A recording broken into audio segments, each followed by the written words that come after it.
الحمد للہ نحمده ونستعینه ونستهدیه ونعوذ باللہ من شرور انفسنا ومن سیئات اعمالنا۔ میرا جو آج کا عنوان ہے اس گفتگو کا وہ ہے بر صغیر میں تحریک اسلامی کا پس منظر اور جماعت اسلامی کا قیام۔ میں آپ کے سامنے اپنی بات کو 3 احادیث کی روشنی میں رکھوں گا۔ سب سے پہلی حدیث تو ہے جس میں نبی کریم صلی اللہ علیہ وسلم نے فرمایا ہے ان اللہ یبعث علی رأس کل 100 سنہ من یجدد لها دینها۔ اللہ تعالیٰ اس امت میں ہمیشہ ہر صدی میں ایسے افراد پیدا کرتا رہے گا، اٹھاتا رہے گا جو اس دین کو پھر سے تر و تازہ کر کے بالکل اس کی اصلی حالت میں واپس لا کر پیش کریں گے۔ دوسری حدیث ہے جس میں آپ نے فرمایا لا تزال طائفة من امتی ظاہرین علی الحق لا يضرهم من خذلهم۔ اس امت میں ہمیشہ ایک گروہ رہے گا جو حق کے ساتھ آگے بڑھ کر رہیں گے، حق کے ساتھ غالب ہو کر رہیں گے، اور ان کو جو رسوا کرنے والے کوئی بھی ہوں وہ ان کو نقصان نہیں پہنچا سکیں گے۔ تیسری حدیث ہے جس میں آپ نے یہ فرمایا ہے کہ یہ جو علم دین کا ہے اس کا جب انسان سیکھتا ہے تو اس کی ذمہ داریوں میں کیا کیا چیزیں شامل ہیں، تو آپ نے فرمایا یحمل هذا العلم من كل خلف عدولهم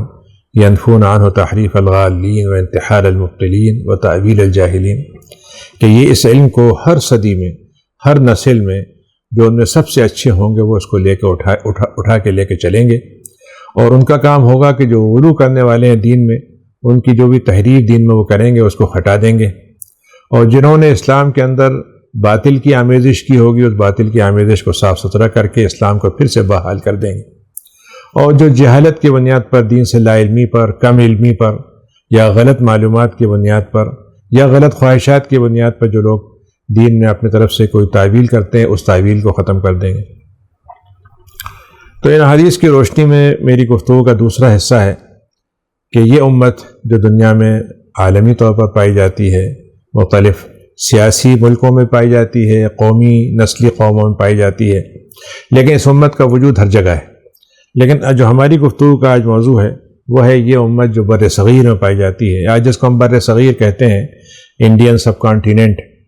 یہ جو ہے اس وقت ہم اس کو بر صغیر ہند کہتے تھے، اب اس کو بر صغیر ہند اور پاک کہتے ہیں، لیکن ظاہر ہے کہ اب اس میں ایک اور ملک ہے تو ہم اس کو بر صغیر ہند و پاک و بنگلہ دیش بھی کہہ سکتے ہیں۔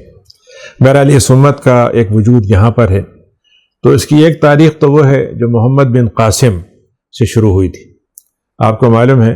کہ جب راجہ داہر نے کچھ حج کرنے والے لوگ جا رہے تھے پانی کے جہاز سے، اور ان کے ساتھ کچھ خواتین تھیں جن کے شوہروں کا انتقال ہو گیا تھا، تو ان کے بادشاہ نے، وہاں کے غیر مسلم بادشاہ نے کچھ سامان دے کے ان کو بھیجا تھا کہ وہ اپنے خاندان میں چلی جائیں۔ تو سندھ کا جو راجہ تھا داہر،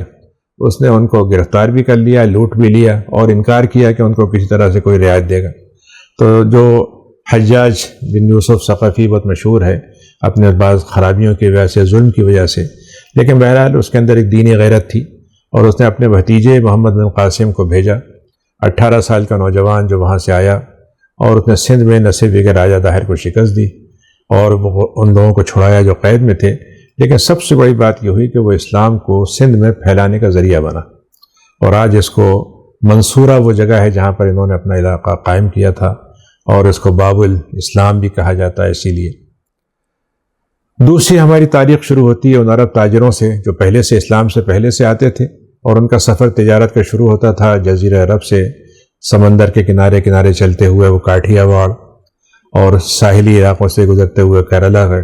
اور کیرلا سے آگے بڑھ کے پھر انڈونیشیا، ملیشیا تک جاتے تھے۔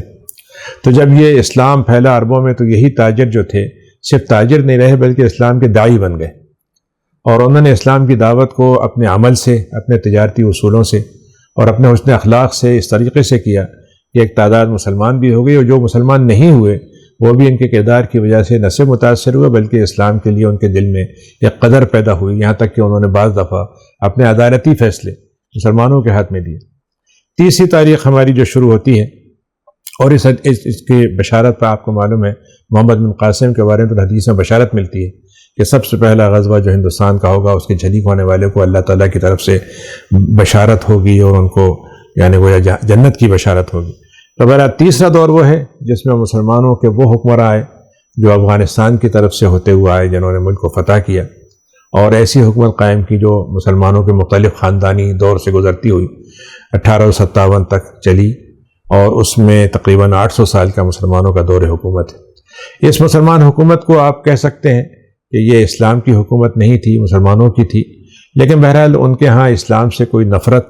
یا اسلام سے مطلب یہ کوئی دشمنی نہیں تھی۔ نتیجہ یہ تھا کہ ان کے اس ماحول نے دو کام کیے۔ ایک تو انہوں نے ملک میں ترقی کی، ملک کے اندر حالات بہتر کیے، اور سب سے بڑی بات کی کہ عوام کے حالات، کسانوں کے حالات بہتر کیے، اور اسی لیے ان کے جو غیر مسلم تھے وہ بھی ان کی حکومت کے اندر آرام سے رہنے لگے تھے۔ دوسرا کام وہاں کے علماء نے، صلحاء، صوفیاء نے کیا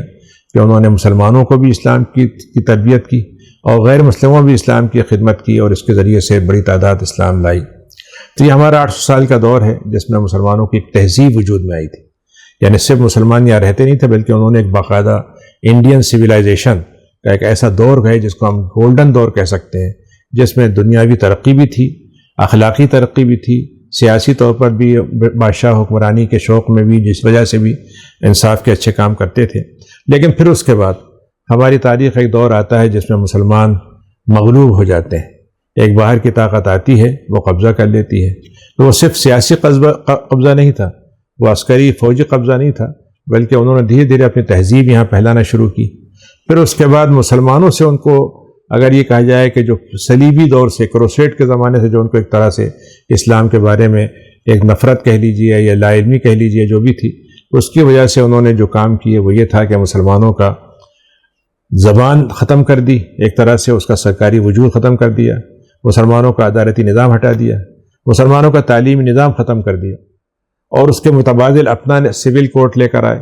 اس کے مقابلے میں اپنا سیکولر ایجوکیشن لے کر آیا، اس کے مقابلے میں انہوں نے اپنی ویسٹرن تہذیب کو یہاں پر پروان چڑھایا۔ نتیجہ یہ ہوا کہ مسلمانوں کے اندر ایسے لوگ بھی ہوئے جنہوں نے اس مروبیت کے نتیجے میں ان کی چیزوں کو قبول کر لیا، اور ایسے بھی ہوئے جنہوں نے اس کے ساتھ اپنے آپ کو اس سے آئسولیٹ کر کے اپنے آپ کو کاٹ کے رکھا، اور ایسے لوگ بھی تھے جنہوں نے اس کے مقابلے میں کچھ نہ کچھ کوششیں کی، اور اس میں بہت سی کوششیں ہیں۔ آپ اس میں سر سید کی تحریک دیکھ سکتے ہیں، آپ اس سے پہلے سید احمد شہید کا مجاہدانہ کام دیکھ سکتے ہیں، اس میں آپ مختلف اداروں کی کوششیں ان کو دیکھ سکتے ہیں۔ لیکن میں جس بات پہ آپ کو اپنی توجہ لانا چاہتا ہوں وہ یہ ہے کہ ہمارے ہاں ایک تاریخ وہ ہے جو اسلام کے ذریعے سے بنی ہے یا اسلام کے نام سے بنی ہے، اور اس کا سب سے بڑا نام شاہ ولی اللہ دہلوی۔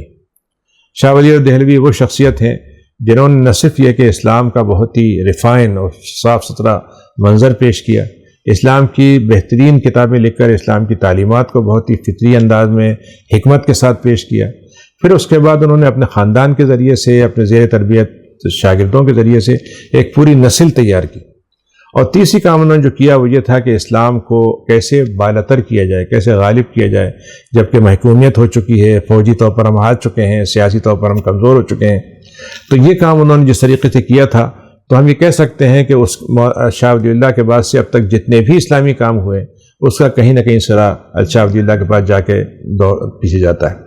اور ان کا اور مجدد الثانی کی خاص بات یہ ہے کہ مجدد الثانی نے جو کام کیا تھا وہ تو یہ تھا، اسلام ڈوب رہا تھا، دین الہی کے نام سے نیا دین وجود میں آ رہا تھا، تو انہوں نے اس کا کام کیا۔ لیکن شاہ ولی اللہ صاحب نے صرف مدافعانہ کام نہیں کیا بلکہ اسلام کو متبادل کے طور پر پیش کرنے کی جو کوشش کی وہ ایسا کام تھا جو آگے چل کے جس نے بڑے برگزار پیدا کیے۔ اور اسی میں اگر اب میں کہوں کہ اس میں جو ہمارے دور میں ایک بات میں آپ سے کہوں گا کہ اگر آپ کبھی مطالعہ کریں تو ہماری جو محکومیت کا دور تھا ایک لحاظ سے بڑا عجیب غریب دور بھی تھا کہ ہماری شخصیتوں کا ایسا شاندار سنہرا دور ہے وہ کہ ہر میدان میں آپ کو عظیم ترین شخصیتیں ملیں گی،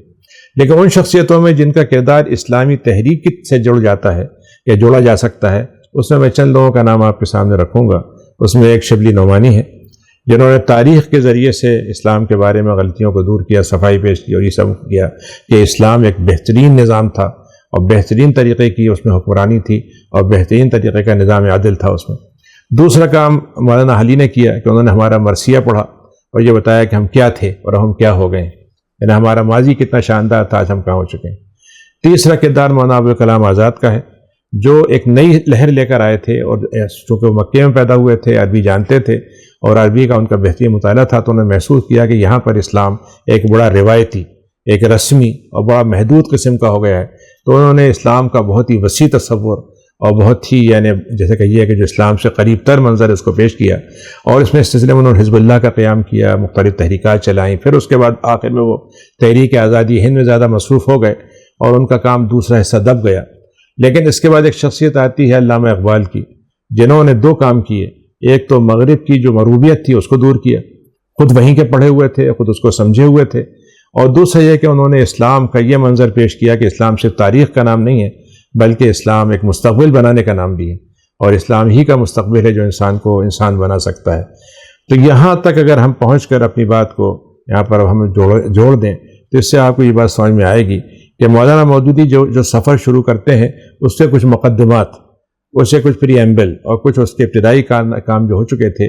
اس کام کو مولانا مودودی نے جب کیا تو اس کو انہوں نے منظم کیا، اس کو آرگنائز کیا، اس کے لیے ایک جماعت قائم کی، اور اس کو اس طریقے سے ایک تحریک اس کی بنا دی کہ وہ افراد کی فکر نہیں رہی، وہ چند لوگوں کی نہیں رہی، بلکہ وہ ایک پوری امت مسلمہ کے ایک بہترین طبقے کی نمائندہ بن گئی۔ یہ وہ چیز تھی جس کو ہم سمجھتے ہیں کہ اسلام کی اس پس منظر کو ہم سمجھیں گے تو ہمیں تحریک اسلامی ایک کوئی انوکھی سی چیز، کوئی ایک ایسی چیز جو اچانک کہیں سے وجود میں آ گئی اور تمام جو معاشرے میں لوگ تھے اس سے ہٹ کر کوئی چیز ایسی نہیں ہے، بلکہ وہ ایک تسلسل ہے، جس تسلسل کو آپ یہ کہہ سکتے ہیں کہ اس تسلسل میں وہ ہے جو کلائمیکس ہم کہہ سکتے ہیں، جس میں کلائمیکس اور ایک کمال کی حیثیت وجود میں آئی۔ یہ گویا اس تو کارنامہ ہے اس کا، جس کو ہم اس پس منظر سے سمجھنا چاہیں گے، اور امید یہ ہے کہ انشاءاللہ آپ کو بھی اس سے یہ سہولت ہوگی کہ آپ اس کو بھی اس طریقے سے دیکھ سکیں۔ میں اسی پہ اپنی بات ختم کرتا ہوں۔ آخر دعوانا الحمدللہ رب العالمین۔